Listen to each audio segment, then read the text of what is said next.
మీ business ఏదైనా మీ ఊర్లో promotion చేయాలంటే అది సుమన్ టీవీతోనే సాధ్యం. ఇప్పుడే సంప్రదించండి. ఎన్నో పోరాటాలు చేసి సాధించుకున్న తెలంగాణ రాష్ట్రంలో మొట్టమొదటి డిప్యూటీ సీఎంగా 4 సార్లు ఎమ్మెల్యేగా గెలిచిన ఓ దళిత ప్రజాప్రతినిధి మనతో ఉన్నారు. అయితే ప్రస్తుతం జరుగుతున్న రాజకీయ పరిణామాలపైన చాలా హాట్ కామెంట్స్ చేస్తున్నారు. రేవంత్ రెడ్డి పాలన పైన కూడా విమర్శలు గుప్పిస్తున్నారు.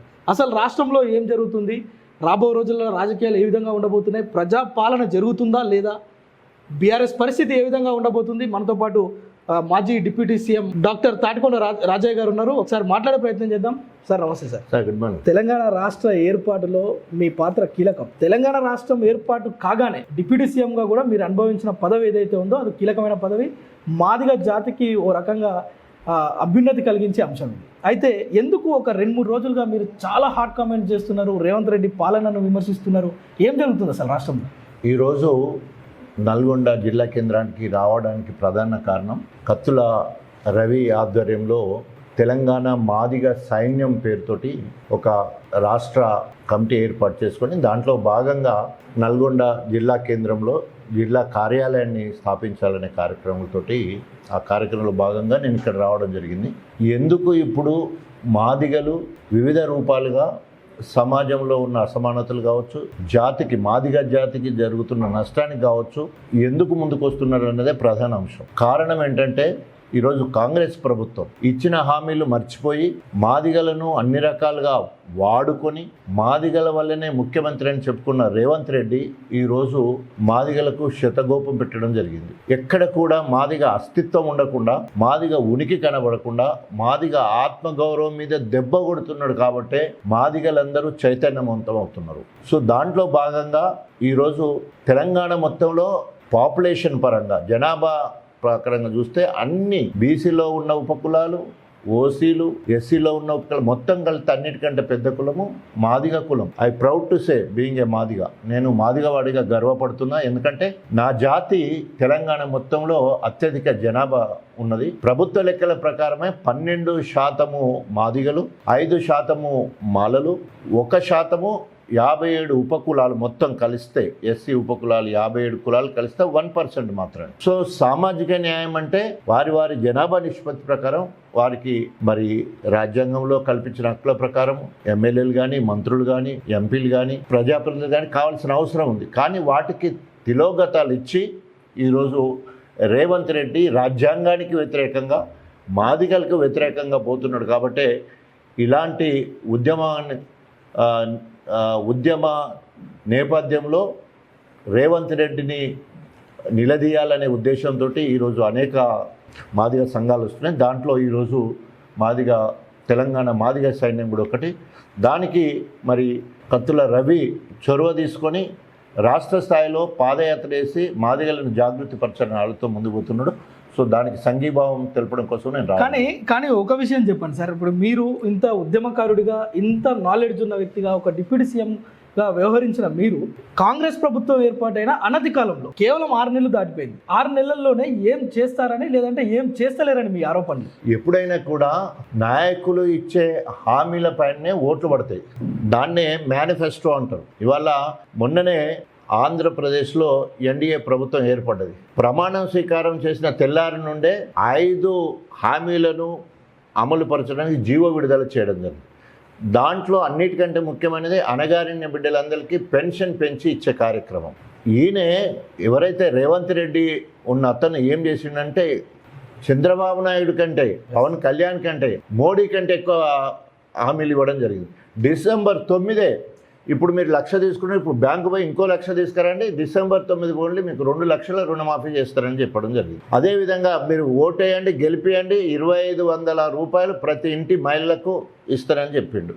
తర్వాత రైతులకి రైతు భరోసా కింద కేసీఆర్ సంవత్సరానికి 10,000 ఇచ్చి నేను 15,000 ఇస్తా, కౌలు రైతుకు కూడా ఇస్తా, వ్యవసాయ కూలికి కూడా ఇస్తా అని చెప్పేసి ప్రగల్భాలు పలికిండు. అదేవిధంగా చదువుకునే ఆడపిల్లలకు స్కూటీ ఇస్తానన్నాడు. పెళ్లి చేసుకునే ఆడబిడ్డకు కళ్యాణ లక్ష్యం కాదు, నేను తులం బంగారం ఇస్తానని చెప్పడం జరిగింది. అరే ఇన్ని రకాల హామీ ఇచ్చి ఏ ఒక్కటి కూడా నెరవేర్చకుండా ఓన్లీ ఉచితంగా ఆర్టీసీ బస్ అని చెప్పి అది వెంటనే మొదటి రోజు సంతకం చేసిన ప్రకటించి దానివల్ల ఏమైనా ప్రభుత్వానికి ఏమైనా కష్టం ఉన్నదంటే ఏం లేదు. అంటే ఉచితంగా బస్సులు ఇస్తున్నాడు, ఏ ఊరికి ఎన్ని బస్సులు పోవాలి అన్ని బస్సులు పోతాయి. ట్రిప్పులు పెంచలేదు, బస్సుల సంఖ్య పెంచలేదు, బస్సులో సౌకర్యాలు పెంచలేదు. మహిళలు అంటేనే అలంకారానికి ప్రతిరూపం. సో ఏ పేరంటానికి పోవాలన్నా, మార్కెట్ పోవాలన్నా, బజారు పోవాలన్నా, ఊరికి పోవాలన్నా తయారై వెళ్తారు మంచిగా. ఎక్కడప్పుడు మంచిగానే ఉన్నట్టున్నారు. దిగేటప్పుడు చూస్తే ఉపాధి హామీ కూలీ లెక్క తయారవుతున్నారు. చెమటలు కొట్లాడుకొని, బట్టలు చింపుకొని, చెమటలు గారిపోయి వాళ్ళు ఎక్కడికైతే పోవాలో పోకుండా మళ్ళీ ఎక్కడ రిటర్న్ బస్సు ఎక్కే పరిస్థితి ఉన్నది. ఇక అట్లా చెప్పుకుంటూ ఏ ఒక్కడు కూడా ఇది రేవంత్ మార్క్ అని చెప్పడానికి లేదు. ఉన్నది ఒకటే మార్క్ అంటే ఆయన మాట్లాడేది పచ్చి అబద్ధాలు, ఆయన చేసేది శూన్యం అని చెప్పేసి. ఎందుకంటే ఆయనే ముందే చెప్పాడు ఏంటంటే ప్రజలందరూ కూడా మేము అబద్ధాలు మాట్లాడాలని చూస్తారు, అందుకనే మేము అబద్ధాలు మాట్లాడడం, మమ్మల్ని ప్రజలు ఏం చేయకుండా ఏమనరు అని ఒక నిరంకుశ ధోరణితో ముందుకెళ్తున్నాడు. కానీ తప్పకుండా మాదిగల రూపంలో పోరాటం సిద్ధమవుతూ ఉన్నది, సైన్యం రెడీ అవుతున్నది. తప్పకుండా ఆయన అప్రజాస్వామిక విధానాలను, ముఖ్యంగా మాదిగలను కించపరుస్తూ ఆయన ముఖ్యమంత్రి అయిన తొలినాళ్ళలో మాట్లాడింది ఏంటంటే నేను జెడ్పీటీసీ అవడానికి మాదిగల పాత్ర ఉంది, నేను ఎమ్మెల్సీ అవడానికి నా ప్రాంత మాదిగల ప్రాధాన్యత ఉంది, నేను 2 సార్లు ఎమ్మెల్యే అయినా వాళ్ళ వల్లనే ఎమ్మెల్యే అయినా, మల్కాజిగిరిలో ఎంపీ అయినా వాళ్ళ వల్లనే అయినా, ముఖ్యమంత్రి అయినా వాళ్ళ వల్లనే నేను అయినా, నా సామాజిక వర్గం అంటే నా రెడ్డి సామాజిక వర్గం నాకు ఎక్కడ కూడా సహకరించలేదని చెప్పాడు. అంటే ఎంతో నమ్మిన వాళ్ళని నిండముంచుడే రేవంత్ రెడ్డి పని అని తెలిసిపోతుంది. ఏ రకంగా నువ్వు ముఖ్యమంత్రి అయినావు, నీ క్యాబినెట్లో మాదిగలు లేరు. మోచికి సంబంధించిన దామోదర్ రాజనరసింహ మాదిగ ఉపకులము, బట్టు విక్రమార్క మాల దాసరి, అదేవిధంగా ప్రసాద్ కుమారు మాల. క్యాబినెట్లో మాదిగలకు అవకాశమే లేదు. ఈరోజు మళ్ళీ మొన్న ఎంపీ టికెట్ల విషయానికి వస్తే అది మరీ ఘోరం. మొత్తం కుటుంబ వారసత్వాన్ని ముందుకు తీసుకుపోయే విధంగా అన్ని కుటుంబాలకే ఇవ్వడం జరిగింది. పెద్దపల్లిలో వెంకటస్వామి వారసులుగా వివేక్ వినోద్కు టికెట్లు ఇవ్వడమే కాకుండా వివేక్ కుమారుడు డాక్టర్ వంశీకి ఎంపీ టికెట్ ఇవ్వడం జరిగింది మాల. అదేవిధంగా మల్లు రవి మహబూబ్ నగర్లో, నాగర్నూరులో మల్లు రవి బట్టి విక్రమార్క సోదరుడు స్వయాన, ఆయన మాల, ఆయన అన్నదమ్ములు అంటే వాళ్ళు మొత్తం కూడా. అదేవిధంగా వరంగల్కి వచ్చే వరకు కడియం శ్రేరి బయన్లేని చెప్పుకునే నకిలీ దళితుడు, ఆయన బిడ్డ ఒక నకిలీ దళితురాలే కాకుండా మతాన్ని కూడా మసిబూసి ఈరోజు అక్కడ ఎంపీ టికెట్ రావడం గెలవడం కూడా జరిగింది. అంటే మొత్తం కూడా రేవంత్ రెడ్డి కుటుంబ రాజకీయాల వారసత్వాలను, అదేవిధంగా మరి మాలలను ప్రోత్సహిస్తూ మాదిగలకు గుండుసున్న పెట్టే కార్యక్రమం చేసిండ్రు. తప్పకుండా మాదిగలందరూ కూడా పోరాటాలకు సిద్ధమవుతూ ఉన్నారు. తప్పకుండా కర్రు కాల్చి వాత పెట్టే రోజులు దగ్గరలో ఉన్నాయి. కానీ ఒక విషయం చెప్పండి, మీరు కాంగ్రెస్ పార్టీలోకి వెళ్లేందుకు విస్తృతమైన ఏర్పాట్లు చేసుకున్నారు, కానీ అవన్నీ బెడిచి కొట్టడం వల్లనే ఈరోజు రేవంత్ రెడ్డి మీద ఇంత పెద్ద ఆరోపణలు చేస్తున్నారని చెప్పి పొలిటికల్ ఎక్స్పర్ట్స్ అంటున్న పరిస్థితి. దాని మీద మీరేమంటారు? సో నేను తెలంగాణ రాకముందు 15 సంవత్సరాలు వైఎస్ రాజశేఖర నాయకత్వంలో నేను కాంగ్రెస్ ఎమ్మెల్యేగా కూడా గెలిచాను. వైఎస్ రాజశేఖర రెడ్డి గారికి అతి సన్నిహితుడిగా నాకు పేరుంది. 99లో దండోరా నేపథ్యంలో నా రాజకీయ అరంగేట్రమే దండోరా. మాదిగ రిజర్వేషన్ పోరాట సమితి కృష్ణ మాదిగ నాయకత్వంలో పనిచేస్తున్న సమయంలో నాకు డొక్క మాణిక్యవరప్రసాద్ ఆంధ్ర నుంచి వెళ్ళేమో ఆయనకి, తెలంగాణ నుంచి వెళ్ళి నన్ను గుర్తించి వైఎస్ రాజశేఖర రెడ్డి కాంగ్రెస్ పార్టీలో టికెట్ ఇవ్వడం జరిగింది. ఆనాటి నుండి 15 సంవత్సరాలు I was in Congress party. 2009లో మహాకూటమి ఉండగా కూడా కాంగ్రెస్ పార్టీలో నేను ఎమ్మెల్యే గెలిచిన. కానీ తెలంగాణ రాష్ట్ర సాధన కోసం అధికార కాంగ్రెస్ పార్టీని ఎమ్మెల్యే పదవికి రాజీనామా చేసి తెలంగాణ జెండా పట్టుకొని, కేసీఆర్ చేయి పట్టుకొని తెలంగాణ యావత్ తెలంగాణలో ఉన్న 10 జిల్లాలను తిరిగిన ఏకైక మాదిగ నాయకుడిని నేను ఒక్కొని. కేసీఆర్, కేటీఆర్, హరీష్ రావు, కవిత అండ్ ఈటెల రాజేందర్ వీళ్ళు మాత్రమే తిరిగేవాళ్ళు. ఏ దళితుడు కూడా తెలంగాణ మొత్తం తిరిగిన పరిస్థితి లేదు. తెలంగాణ ఉద్యమంలో ముఖ్య భూమిక పోషించే వాళ్ళు మాదిగ బిడ్డలు, ధూమ్ధామ్ కళాకారులు మాదిగ బిడ్డలు, పాటలు రాసేవాళ్ళు మాదిగ బిడ్డలు, ఆడేవాళ్ళు మాదిగ బిడ్డలు, డప్పు కొట్టేవాళ్ళు మాదిగ బిడ్డలు, రచయితలు కూడా మాదిగ బిడ్డలే. అదేవిధంగా తెలంగాణ మీటింగ్లు పెడితే తెలంగాణ సాధన కోసం ఎక్కువ మంది పోయిన వాళ్ళు మనోళ్ళే. అక్రమ కేసులు మాదిగల మీదనే. తర్వాత ఎక్కువ మంది ఆత్మ బలిదానాలు చేసుకున్న వాళ్ళు కూడా మాదిగ వాళ్ళే. వాళ్ళందరికీ ఆత్మస్థైర్యాన్ని నింపాలి, మనం నిబ్బరాన్ని నింపాలనే ఉద్దేశంతో ఆనాడు 69, 71 జరిగిన ఉద్యమంలో సదాలక్ష్మి మాదిగ మహిళ తెలంగాణ కోసం ఎమ్మెల్యే పదవికి రాజీనామా చేసి తెలంగాణ జెండా పట్టుకోవడానికి ప్రయత్నం చేసింది. తెలంగాణ రాలే. కానీ ఆమెను, ఆ తల్లిని, మహాతల్లిని ఆదర్శంగా తీసుకొని మలి ఉద్యమంలో తొలి దళితుడుగా, అంటే మలి ఉద్యమం 2001లో కేసీఆర్ నాయకత్వంలో మొదలైతే మలి ఉద్యమంలో తొలి దళితుడిగా అధికార కాంగ్రెస్ పార్టీ ఎమ్మెల్యే పదవికి రాజీనామా చేసి తెలంగాణ జెండా పట్టుకొని యావత్ తెలంగాణ తిరిగి మాదిగల అస్తిత్వం, మాదిగ ఉనికి చాటడానికి నా వంతు ప్రయత్నంగా మరి ముందు వరుసలో ఉండి పనిచేయడం జరిగింది. సో ఆ పరిస్థితి నుండి నేను త్యాగం చేసి కాంగ్రెస్ పార్టీకి వదిలిపెట్టి, అంటే అధికార కాంగ్రెస్ పార్టీ కేంద్రంలో రాష్ట్రంలో అధికార పార్టీకి రాజీనామా చేసి ఉద్యమ పార్టీలోకి వెళ్ళాను. ఇవాళ ఎవరైతే సోకాళ్ళు ఇప్పుడు పోచారం శ్రీనివాసరెడ్డి కావచ్చు, కేశవరావు కావచ్చు, కడియం శ్రీహరి కావచ్చు, వీళ్ళు ముగ్గురు మరి పెద్ద నాయకులుగా చెప్పుకుంటూ దుర్మార్గులు, దుష్టులు, నమ్మక ద్రోహులు. ఎందుకంటే తిన్నింటి వాసాలు లెక్క పెట్టే మరి నమ్మక ద్రోహులు. కారణం ఏంటంటే అన్ని రకాలు అనుభవించారు. ఉదాహరణకి నేను దళితుడిగా మాట్లాడాలంటే కడియం శ్రీహరి గురించి మాట్లాడాలా. ఎందుకంటే 94లో ఎన్టీ రామారావుకు మరి పిలుపు మేరకు పార్టీలో జాయిన్ అయితే అనతి కాలంలోనే సంవత్సరం కాకుండా ఎన్టీ రామారావుకు వెన్నుపోటు పొడిచి చంద్రబాబు నాయుడు సంకల జోరిండు. చంద్రబాబు నాయుడికి ఆయన తోడుండి మొత్తం అన్నీ అనుభవించిండు. అంటే ముందు మార్కెట్ శాఖ, తర్వాత సోషల్ వెల్ఫేర్, తర్వాత ఇరిగేషన్, తర్వాత ఎడ్యుకేషన్, ఈ మంత్రి పదవులన్నీ కూడా టీడీపీలో అనుభవించి మళ్ళా చంద్రబాబు నాయుడుకు మోసం చేసి ఎన్నుపోటు పొడిచి కేసీఆర్ సంకల జోరిండు. ఇక్కడికి వచ్చి ఉప ముఖ్యమంత్రి అయిండు, 2 సార్లు ఎమ్మెల్సీ అయిండు, ఓసారి ఎంపీ అయిండు. మొన్న మరి బ్లాక్మెయిల్ చేసి ఎమ్మెల్యే టికెట్ తెచ్చుకున్నాడు. మళ్ళా రెండోసారి బ్లాక్మెయిల్ చేసి బిడ్డకు కూడా ఎంపీ టికెట్ తీసుకున్నాడు. ఎంపీ టికెటే కాకుండా మరి పార్టీ ఫండ్ తీసుకున్నాడు. మరి తెల్లారి వరకే పార్టీ మారినప్పుడు వాడు నమ్మక ద్రోహి, తిన్నింటి వాసాలు లెక్కబెట్టే మరి ఏమంటాడు, ఇంకా చెడబాట మాట్లాడాలి. కానీ అంత నమ్మక ద్రోహిగా ఈరోజు చరిత్రహీనుడిగా మిగిలిపోయాడు. అదేవిధంగా పోచారం శ్రీనివాసరెడ్డి అట్లే అనుభవించిండు. ఆయన టీడీపీలో అనుభవించిండు, ఆయన బీఆర్ఎస్ పార్టీలో అనుభవించిండు, ఆయన అట్లే చేసిండు. కేశవరావు గారు కూడా అట్లే చేసిండు.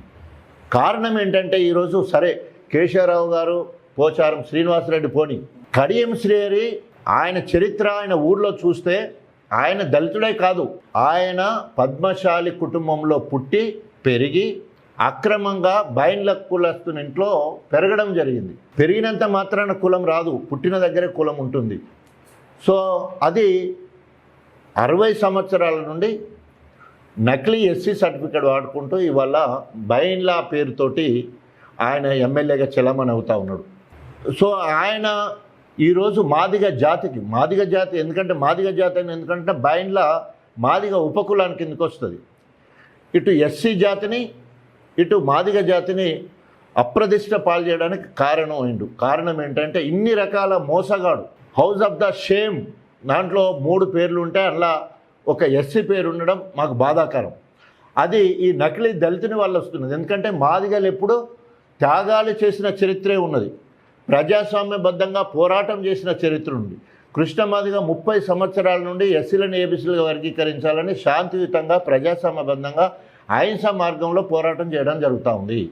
ఆనాడు సదాలక్ష్మి అదేవిధంగా త్యాగం చేసింది. వారి అడుగుజాడల్లో ఇటు దండోరా కృష్ణమాది కావచ్చు, సదాలక్ష్మి అడుగుజాడల్లో నేను నడిచి అధికార కాంగ్రెస్ పార్టీ ఎమ్మెల్యే పదవికి రాజీనామా చేసి త్యాగాల పునాదుల మీద తెలంగాణ రాష్ట్రాన్ని సాధించాలంటే త్యాగాలు చేసి ఉద్యమ పార్టీకి పోయి తెలంగాణ రాష్ట్రాన్ని సాధించుకున్నాం. ఇంత మంచి చరిత్ర ఎస్సీలకు దళితులకు ఉంటే కడియం శ్రీ అనే ఒక చరిత్రహీనుని వల్ల ఈరోజు ఎస్సీ లేదా మాదిగ జాతి మొత్తం కూడా తలదించుకునే పరిస్థితి ఇవాళ కడియం శ్రీ చేసిండు. అందుకోసమే ఈరోజు షేమ్ ఆఫ్ హౌస్లో మరి ఎస్సీలు ఉండడానికి కారణం కడియం శ్రీ అనే ఒక నమ్మక ద్రోహి. సో కాబట్టి ఆయన చరిత్రహీనుడు. ఆయన 70 సంవత్సరాలు దాటిపోయింది, ఆయన వయసు 73, మొన్న బర్త్డే చేసుకున్నాడు, 74 సంవత్సరాలకు ఎంటర్ అయ్యాడు. పోయే కాలం ఏమంటారు, చచ్చిపోయే కాలంలో ఇదేం పని, సావు కాలంలో ఇదేం పని అంటారు కదా ముసలోళ్ళు అయినాక. మంచిగా ఉన్న ఇండో లేదో కష్టపడ్డ ఓ మేధావిగా పేరుంది, సో అది పేరంతా కూడా ఇవాళ సర్వనాశనం చేసుకున్నావు, నువ్వు పోయినావు, నీ కులాన్ని కూడా మరి అప్రతిష్ట పాలు చేసే పరిస్థితి ఉన్నది. కాబట్టి సమాజం మొత్తం కూడా మాదిగ సమాజం మొత్తం కూడా ఈరోజు ఇచ్చిన హామీలు నెరవేరని రేవంత్ రెడ్డి, అదేవిధంగా రేవంత్ రెడ్డిని ప్రోత్సహించి ఆయన పార్టీలోకి తీసుకున్న కడియం శ్రీహరి, తప్పకుండా మా లక్ష్యం కడియం శ్రీహరి నకిలీ అని నిరూపించడం, వాళ్ళ బిడ్డ నకిలీ కులము నకిలీ మతం అని నిరూపించడం, తర్వాత రేవంత్ రెడ్డి మీద పోరాటం చేయడం. ఎందుకంటే పోరాటం చేయాలంటే ఒక మాదిగల నుంచి అవుతుంది. ఎందుకంటే సమాజంలో పెద్ద కులం మాదిగలకు ఇవాళ పెన్షన్స్ ఇవ్వాలనుకో, ఆసరా పెన్షన్ గతంలో, ఈరోజు ఆ పెన్షన్స్ ఇవ్వాలంటే జనవరి నెల ఇయ్యనే లేదు, ఒక నెల పెన్షన్లే బంద్ చేసిండు. మొత్తం ఆయన వచ్చిండు గతం, ఆయన ఆరంభ సూరత్వం ఎక్కడ మొదలైందంటే పెన్షన్లు ఆపుట్లే మొదలైంది. ఇప్పుడు 6 నెలలు అయిపోయి 7వ నెల నడుస్తున్నది. 7 నెలలు అయినా కూడా పెన్షన్లు పెంచుతా 2 నుండి 4,000 ఇస్తా అని చెప్పిండు. అవి కూడా ఫస్ట్ తారీఖే పడుతుంది. ఇప్పుడు వారమైన 2వ వారంలో కూడా పడని పరిస్థితి కనబడతా ఉన్నది. మహబూబ్ నగర్ దగ్గర అక్కడ ఏంటి ఒక మొత్తం ముస్లింలందరూ కూడా రోడ్డు మీద రాస్తారు. ఒక నిన్ననే ఇవాళ పేపర్లో చూసాం. ఇప్పటివరకు ధర్నాలు చేయలేదు. వృద్ధులు రోడ్డు మీద పడి ధర్నాలు చేసే పరిస్థితి ఉంటుంది. అణగారిన బిడ్డలు ఎవరు ఎక్కువ ఉంటారు? వికలాంగులు, నా మాదిగ బిడ్డలు ఎక్కువ ఉంటారు సమాజంలో. మరి ఆనాడు వికలాంగులు కావడానికి సరైన సమయంలో వైద్యం అందక కావచ్చు, అనేక యాక్సిడెంట్లు కావచ్చు, తిండి దొరక కావచ్చు, రకరకాల కారణం. అదేవిధంగా వితంతువులు ఎవరు ఎక్కువ ఉంటారు? మాదిగ బిడ్డలు ఎక్కువ ఉంటారు. సో కాబట్టి నిన్న కృష్ణమాదిగ ఒక స్టేట్మెంట్ ఇచ్చిండు. సో వెంటనే బేషరతుగా పెన్షన్లు పెంచాలి, పంచి పెట్టాలని చెప్పేసి ఇవ్వడం జరిగింది. రైతులందరూ తిరగబడుతున్నారు. ఇప్పటికి రైతు భరోసా నార్లు పోసుకునే సమయం వచ్చేసింది. ఎరువులు కావాలి, మరి పురుగు మందు కొనాలి. కాబట్టి దానికి ఇప్పటివరకు రైతు భరోసా 15,000 ఎకరానికి ఇవ్వాల్సిన అవసరం ఉంది. అది ఇప్పటివరకు లేదు. అదేవిధంగా రైతు రుణమాఫీ 2 లక్షలు చేస్తా అన్నాడు. ఆగస్టు 15 పెట్టిండు. ఇక దేవునికి ఎరిక, అన్ని దేవుళ్ళకు మొక్కిండు. ఏ దేవుడు ఆయనకు సహకరిస్తాడో చెప్పలేం, కానీ అన్ని దేవుళ్ళకైతే ఏ జిల్లాకు పోతే ఆ జిల్లాలో ఉన్న ప్రధాన దేవుళ్ళకు మొక్కిండు. రుణమాఫీ చేస్తారని ప్రమాణం కూడా చేయడం జరిగింది. అది అట్లాగే ఉన్నది. కళ్యాణ లక్ష్మి చెక్కులు లేవు, ఇంకా తులం బంగారం ఇస్తారన్నాడు. అతి లేదు గతి లేదు. మరి అదే అట్లాగే ఉండిపోయింది. స్కూటీ ఇస్తానన్న ఆడపిల్లలు, అరే ఒక్కడి కాకుండా ఒక్కడన్నది అలా సిగ్గు శరీరం లేకుండా మళ్ళా ఈ ప్రలోభాలు ఏం చేస్తున్నాడు? అన్నిటినీ మనకు ఏంది పార్టీ ఫిరాయింపులను ఎంకరేజ్ చేసుకుంటూ మళ్ళీ ఇప్పుడు కొత్త న్యూసెన్స్ చేస్తూ ఉన్నాడు. సుప్రీంకోర్టు గైడ్ లైన్స్ ఉన్నాయి. ఎవరైనా పార్టీ వాళ్ళ మన ఎవరు రాహుల్ గాంధీ అన్నాడు, పార్టీ ఫిరాయింపుల చట్టం తీసుకొస్తాం, ఎవరైతే పార్టీ మారుతారో ఇమ్మీడియట్గా వాళ్ళను పార్టీ సభ్యత్వం రద్దు చేస్తామని చెప్పేసి ఆయన మాట్లాడాడు. ఈయన అంటాడు ఇక రేవంత్ రెడ్డి ఏమంటారు, ఓడ దాటే వరకు ఓడమల్లన్న, ఓడ దాటంగానే ఏరు దాటంగానే బోడమల్లన్న అన్నట్టు మొత్తం ఈయన అంటాడు. మొత్తం ఎవరైనా పార్టీ మారితే రాళ్లతో కొట్టండి అని మాట్లాడింది. సిగ్గుచర్యం ఉండాలి కదా మాట్లాడడానికి. చివరగా ఒక విషయం చెప్పండి, మీరు టీఆర్ఎస్లోనే ఉండి ఈ ఉద్యమాలు చేస్తారా, లేదంటే టీఆర్ఎస్ నుంచి బయటకు? ఎందుకంటే టీఆర్ఎస్ కూడా మునిగిపోయే నావా అని చెప్పి కాంగ్రెస్ నేతలు కావచ్చు, అటు బీజేపీ కావచ్చు, పెద్ద ఎత్తున విమర్శలు గుప్పిస్తున్న పరిస్థితి ఉంది. ఇప్పుడు 2 ఎంపీలు ఉన్న స్థానం నుంచి వెళ్ళి 3 సార్లు వరుసగా మోడీ ప్రధానమంత్రి స్థాయికి వచ్చింది బీజేపీ లేదా ఎన్డీఏ ప్రభుత్వం. ఈరోజు 10 సంవత్సరాలు కుక్కిన పేన్లా ఉన్న కాంగ్రెస్ ఇవాళ అధికారంలోకి వచ్చింది. మేము ఒక 6 నెలలైంది అంతే. మాకు ప్రజలు మంచి తీర్పు ఇచ్చారు, 39 మందిని గెలిపించింది. సో కాబట్టి ఈరోజు 10 సంవత్సరాల్లో చేసిన అభివృద్ధి సంక్షేమ కార్యక్రమాలు భారతదేశంలో ఏ రాష్ట్రం కంటే కూడా ఎక్కువనే చేసింది. సంక్షేమ పథకాలు ఉదాహరణకి ఒక ఆసరా పెన్షన్లు తీసుకుంటే 44 లక్షల మంది, ఎక్కడ లేదు.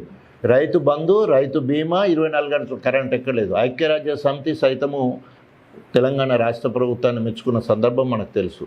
ఈరోజు పల్లె ప్రగతి పేరుతోటి మనము అన్ని గ్రామాలు సర్వతోముఖాభివృద్ధి జరిగినాయి. ఊర్లో ఉన్న చెరువులు మరమ్మతు అయినాయి.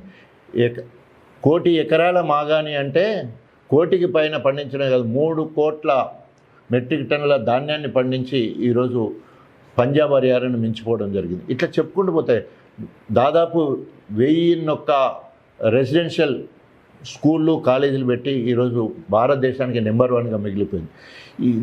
ఏ రకంగా రాబోయే 5 ఏళ్లల్లా తల కింద పెట్టి కాళ్ళు పైకి పెట్టిన రేవంత్ రెడ్డి కేసీఆర్ చేసినట్లే సగం కూడా చేయలేడు.